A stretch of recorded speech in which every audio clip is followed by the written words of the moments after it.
Hi, today I've ready for MOTOROLA Moto G Pure, and I will show you how to switch on or switch off screen touches and screen recording on this device.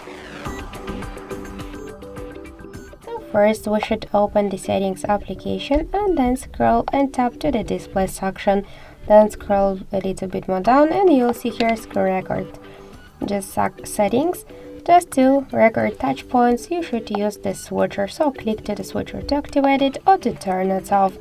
Also, you can open the screen recording settings by another way, so just first open the notification panel shortcuts, then you'll see here screen record icon, so we should hold for a while this icon to launch the screen record settings and just to switch on or switch off screen touches by click to the switcher.